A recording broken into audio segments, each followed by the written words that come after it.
নমস্কার বন্ধুরা, আমি প্রিয়াঙ্কা আর সম্ভবামি যুগে যুগের নতুন আরেকটি অধ্যায়ে আপনাদের সকলকে স্বাগত জানাচ্ছি। এসপি ম্যাডাম মহাকুম্ভে স্নান করতে পৌঁছলেন। সেই সময় ওনার ডিভোর্সি স্বামী অর্থাৎ ওনার প্রাক্তন স্বামী নাগা সাধু হয়ে সেখানে স্নান করতে পৌঁছেছিল। তারপর এসপি ম্যাডাম সেখানে যা করেছিলেন, তিনি নিজের প্রাক্তন স্বামীর সঙ্গে যা করেছিলেন সেটা জানলে আপনারাও অবাক হয়ে যাবেন। এই ঘটনা হলো মধ্যপ্রদেশের একটি ছোট্ট শহরের ঘটনা, যেখানে এক মধ্যমবর্গীয় পরিবারে একটি সুন্দর ছোট্ট ফুটফুটে কন্যা সন্তান জন্মালো।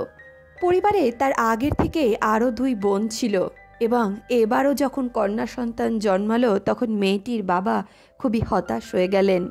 তবুও তিনি নিজের মেয়েকে আপন করে নিলেন এবং মেয়েটিকে ভালোবাসা দিয়ে বড় করতে লাগলেন। মেয়েটির নাম রাখা হলো সুপ্রিয়া। দেখতে দেখতে সুপ্রিয়ার বয়স 5 বছর হয়ে গেল এবং তাকে স্কুলে ভর্তি করারও সময় চলে আসলো। তখনই সুপ্রিয়ার বাবা তাকে সেখানকারই একটি সরকারি স্কুলে ভর্তি করে দিলেন। আসলে উনি একজন সাধারণ স্কুল টিচার ছিলেন এবং ওনার মায়না এত বেশি ছিল না যে ওনার এত বড় পরিবারকে উনি একাই সামলাতে পারতেন। এর আগে ওনার আরও 2 মেয়ে ছিল, তারাও স্কুলে পড়ছিল, তাদেরও পড়াশোনার খরচা ছিল, তাই তিনি নিজের ছোট সরকারি স্কুলে ভর্তি করে দিলেন। তবে সুপ্রিয়া যেমন পড়াশোনায় ভালো ছিল তেমনি তাকে দেখতেও খুব সুন্দর ছিল। দেখতে দেখতে সুপ্রিয়াও বড় হতে লাগলো এবং সুপ্রিয়া পড়াশোনায় খুবই মেধাবী এক ছাত্রী ছিল। প্রত্যেকটি ক্লাসে সে ফার্স্ট হতো। সুপ্রিয়া যখন 8-এ পড়ছে তখন তার বড় দিদির বিয়ে হয়ে গেল এবং তার 2 বছর পর তার ছোটদিরও বিয়ে হয়ে গেল। বন্ধুরা, গ্রামের দিকে মেয়েদেরকে খুব তাড়াতাড়ি বিয়ে দিয়ে দেওয়া হয়, তাদের পড়াশোনার ততটা সুযোগ দেওয়া হয় না।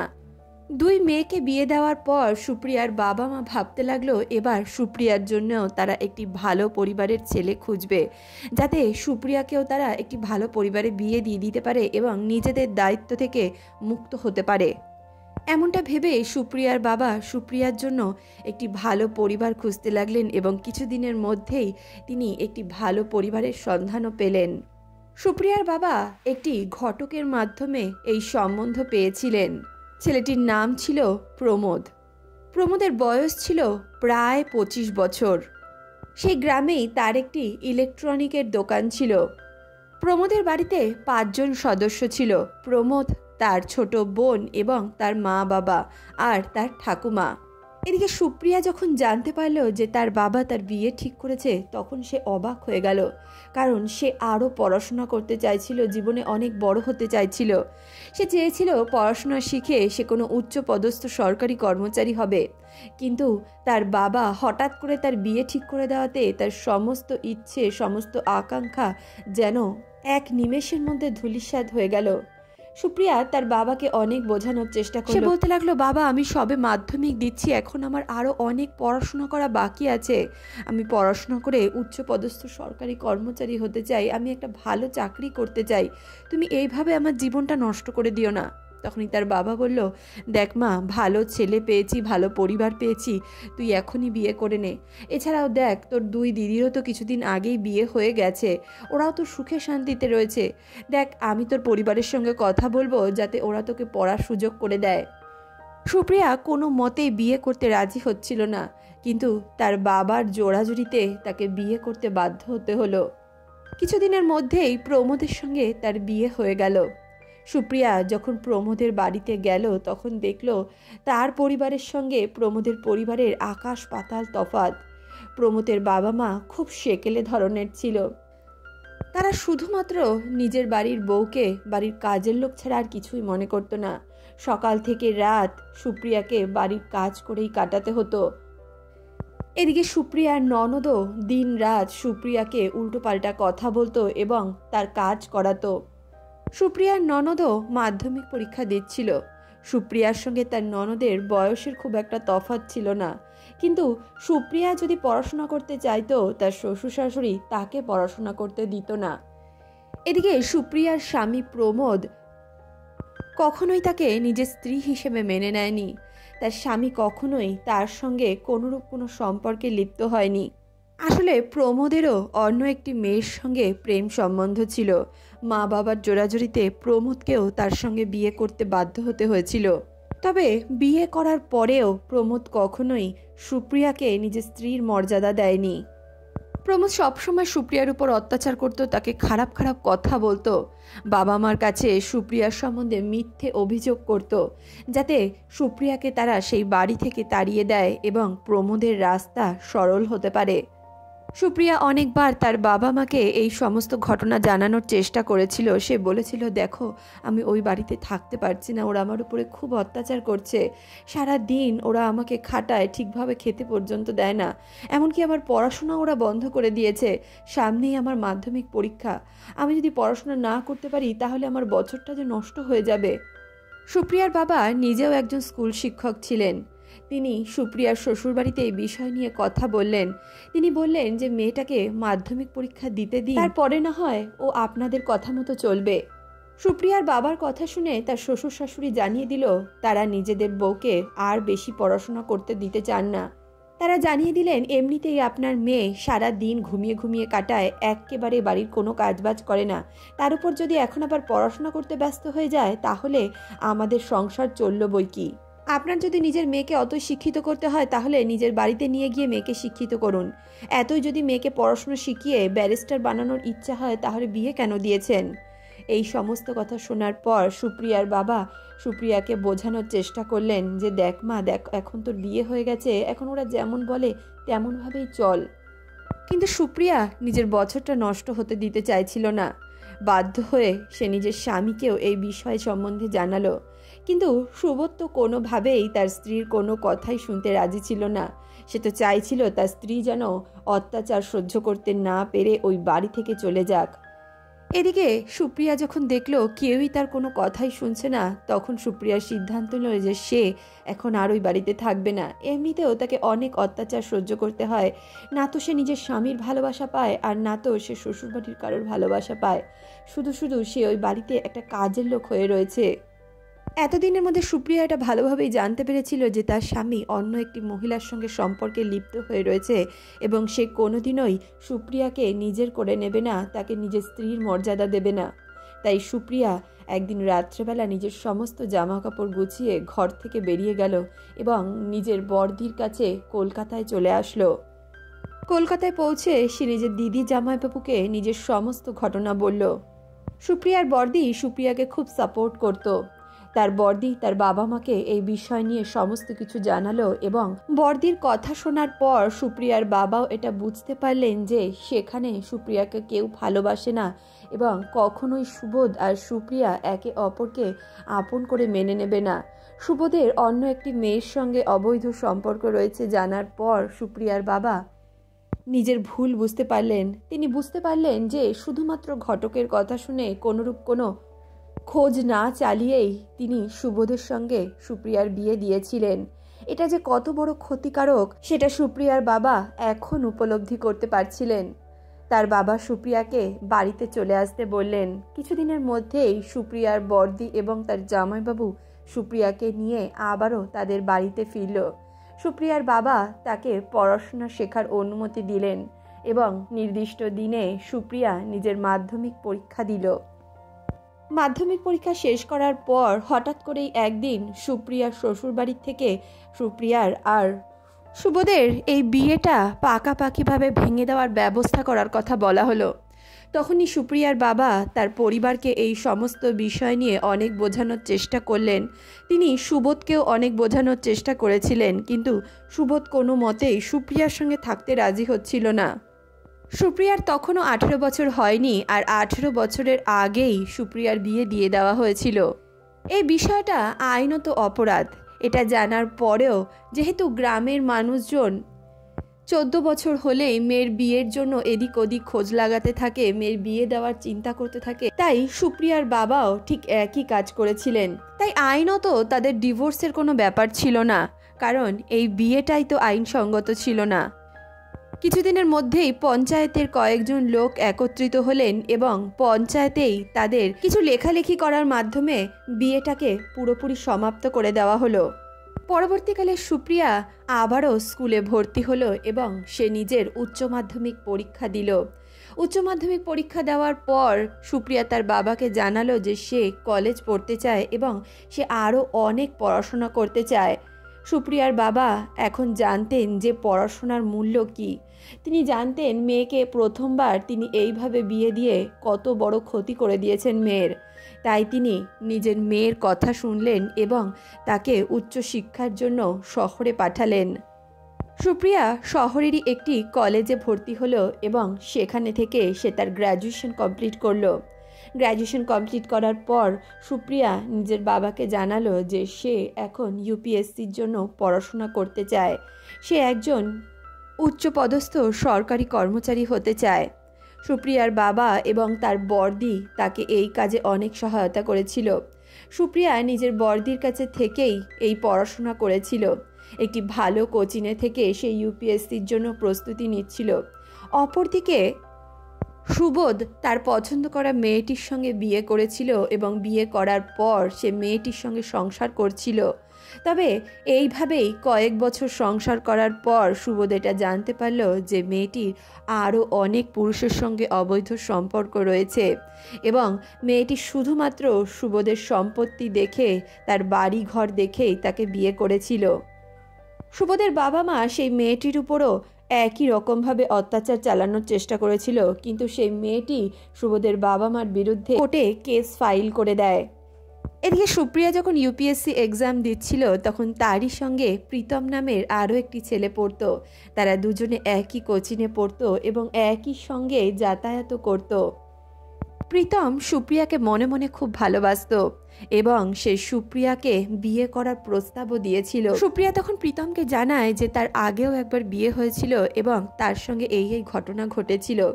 সুপ্রিয়া বলেছিল, আমার স্বামীর সঙ্গে আমার কোনোরূপ কোনো সম্পর্ক তো ছিল না, কিন্তু আমার আগে একবার বিয়ে তো হয়েছিল, আর তুমি এমন একটা মেয়েকে কেনই বা বিয়ে করতে চাইবে? প্রীতম তখন বলেছিল যে আমার তোমার এর আগের জীবন সম্বন্ধে কোনো মাথা ব্যথা নেই। আমি তোমাকে ভালোবাসি, আমি তোমাকে চিনি, আমি তোমাকে জানি। আমি জানি যে তুমি এমন কোনো কাজ করতে পারো না যার কারণে আমি আমার ডিসিশনে পছতাবো। এমনটা কখনোই হবে না। সুপ্রিয়া যখন প্রীতমের মুখে একথা শুনল তখন সেও প্রীতমের সঙ্গে বিয়ে করতে রাজি হয়ে গেল। কিন্তু সুপ্রিয়া নিজের পড়াশোনার প্রতি প্রচণ্ড পরিমাণে ডেডিকেটেড ছিল। সে সবার আগে নিজের লক্ষ্যে পৌঁছতে চেয়েছিল। প্রীতমও পড়াশোনায় খুব ভালো ছিল, কিন্তু সুপ্রিয়ার সঙ্গে দেখা করার পর থেকে তার সুপ্রিয়া ছাড়া আর কিছুই যেন ভালো লাগতো না। তাই ইউপিএসসি এক্সামে সুপ্রিয়া তো ক্লিয়ার হয়ে গেছিল, তবে প্রীতম ক্লিয়ার হতে পারেনি। সুপ্রিয়া ইউপিএসসি এক্সামের প্রিলি এবং মেন্স দুটোই ক্লিয়ার করে ফেলেছিল। তারপর ইন্টারভিউতেও সে খুব ভালো পারফর্ম করেছিল। কিছুদিনের মধ্যেই সে একজন এসপি হিসেবে একটি জেলায় নথিভুক্ত হলো। সুপ্রিয়া যখন এসপি হিসেবে নিজের চাকরি পেয়ে গেল তখন সে প্রীতমকে বলতে লাগলো, প্রীতম, আমি এখন তোমাকে বিয়ে করতে চাই। প্রীতমও সুপ্রিয়ার উন্নতিতে খুব খুশি ছিল। সুপ্রিয়া আর প্রীতম দুজনে বিয়ের সিদ্ধান্ত নিল। সুপ্রিয়া নিজের বাবা মাকে প্রীতমের সম্বন্ধে সমস্ত কিছু জানালো। নির্দিষ্ট দিনে তাদের বিয়ের দিনও ধার্য করে দেওয়া হলো। সে বছর কুম্ভের মেলায় সুপ্রিয়ার সেখানে ডিউটি পড়েছিল, তাই সুপ্রিয়া সেখানে কাজ করতে গেছিল। এদিকে সুপ্রিয়া যখন সেই সমস্ত এরিয়া ইন্সপেকশন করছে, দেখছে কোথায় কি আছে, কোথায় কিভাবে মানুষ যাবে, সমস্ত সিস্টেম যখন সে ফলো করছিল, সমস্ত কিছু যখন সে ঠিকভাবে পর্যবেক্ষণ করছিল, সমস্ত কিছু ম্যানেজ করছিল, তখনই হঠাৎ সে দেখতে পেল কয়েকজন নাগা সাধু গঙ্গা স্নান করতে যাচ্ছে। সুপ্রিয়া যখন তাদেরকে ভালো মতো লক্ষ্য করলো, দেখলো একজনকে সে খুব ভালো মতো চেনে। সুপ্রিয়া যখন সে নাগা সাধুর সামনে গেল, সে দেখলো সে আর কেউ নয়, বরঞ্চ সে তার প্রাক্তন স্বামী সুবোধ। সুপ্রিয়া এটা দেখে খুব অবাক হয়ে গেল। সে সুবোধকে বলতে লাগলো, সুবোধ, তোমার এমন অবস্থা কিভাবে হলো? সুবোধ বলতে লাগলো, সুপ্রিয়া, তোমার সঙ্গে ডিভোর্সের পর আমি আমার মনের মতো মেয়েকে বিয়ে করেছিলাম, যার সঙ্গে আমি 3 বছর ধরে সম্পর্কে লিপ্ত ছিলাম, তার সঙ্গেই আমি বিয়ে করেছিলাম। কিন্তু কয়েক বছরের মধ্যেই আমি জানতে পারি যে সেই মেয়েটি আসলে কেমন চরিত্রের।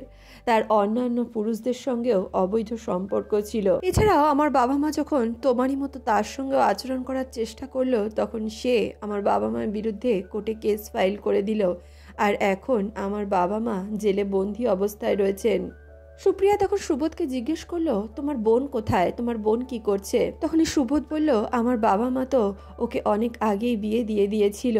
তুমি যখন বাড়ি ছেড়ে চলে গেছিলে তার কয়েক মাসের মধ্যেই ওরা আমার বোনকে বিয়ে দিয়ে দিয়েছিল, আর এখন আমার বোন তার শ্বশুর বাড়িতেই সংসার করছে। তখনই সুপ্রিয়া বলল, তাহলে তুমি কেন এইভাবে ভবঘুরের মতো ঘুরে বেড়াচ্ছ? সুবোধ বলল, আমার আর এই সংসার ভালো লাগে না। আমি জীবনে যে বড় ভুল করেছি তারপর আর সংসার ধর্ম করার আমার কোনো ইচ্ছে নেই। এছাড়া আমার স্ত্রী আমাকে ওই বাড়ি থেকে তাড়িয়ে দিয়েছিল। তারপর আমি বহুদিন পথে পথে ঘুরেছি, খিদের জ্বালায় আমি লোকের কাছে ভিক্ষে পর্যন্ত করেছি। তখনই এক সাধু বাবার সঙ্গে আমার পরিচয় হয় এবং তিনি আমাকে নিজের দলে থাকার অনুমতি দিয়ে দেন। তারপর থেকে আমি এদের সঙ্গেই ঘুরে বেড়াচ্ছি, এদের সঙ্গেই থাকি। সুবোধকে এই পরিস্থিতিতে দেখে সুপ্রিয়ার খুব খারাপ লাগলো। সে সুবোধকে বলতে লাগলো, কিন্তু সুবোধ, তোমার সামনে এখনো লম্বা জীবন পড়ে রয়েছে, তুমি এইভাবে নিজের জীবনটাকে নষ্ট করো না।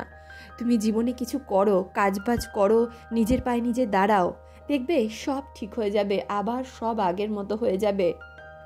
আমি তোমাকে কাজের ব্যবস্থা করে দেব। যখন সুবোধ সুপ্রিয়ার মুখে একথা শুনল তখন সে হতবাক হয়ে গেল। সে বলতে লাগলো, সুপ্রিয়া, আমি তোমাকে এত অত্যাচার করেছি, তোমার সঙ্গে এত খারাপ ব্যবহার করেছি, আর তুমি আমার মঙ্গলের জন্যেই, আমার ভালোর জন্যেই কথা বলছো? তখনই সুপ্রিয়া বলল, দেখো, তুমি যা করেছো সেটা একদিক থেকে আমার জন্য ভালোই হয়েছে, কারণ তুমি যদি আমাকে এমনভাবে অত্যাচার করে নিজের জীবন থেকে না তাড়িয়ে দিতে, তুমি যদি আমার সঙ্গে এমন আচরণ না করতে, তাহলে আমি জীবনে কখনোই নিজের পায়ে নিজে দাঁড়াতে পারতাম না। আমার সঙ্গে এই ঘটনা যদি না ঘটতো তাহলে তো আমার পড়াশোনা কবেই বন্ধ হয়ে গেছিল। আমার সঙ্গে এমন ঘটনা ঘটার পর আমার বাবা আমাকে পড়াশোনার অনুমতি দিল। তারপর আমি পড়াশোনা শিখে এখন একজন এসপি হয়েছি। সব খারাপের পিছনে কিছু না কিছু ভালো ঠিকই লুকিয়ে থাকে, আর আমার জীবনের এই খারাপের পেছনেও আমার জীবনের অনেক ভালো কিছু অপেক্ষা করছিল। সুপ্রিয়া তখন সুবোধকে সেখান থেকে একটি রিহ্যাব সেন্টারে নিয়ে যায় এবং সেখানে নিয়ে গিয়ে তাকে সেবা শুশ্রূষা করে সুস্থ করে তোলে। তারপর সুপ্রিয়া সুবোধকে একটি ভালো জায়গায় কাজ খুঁজে দেয়। পরবর্তীতে সুপ্রিয়া প্রীতম আর তার কথা সুবোধকে জানায়। সে জানায় যে প্রীতম নামের একটি ছেলের সঙ্গে তার বিয়ে ঠিক হয়েছে। প্রীতম খুব ভালো মনের মানুষ, সে তার সমস্ত কিছু জানার পর তার সঙ্গে বিয়ে করতে রাজি হয়েছে।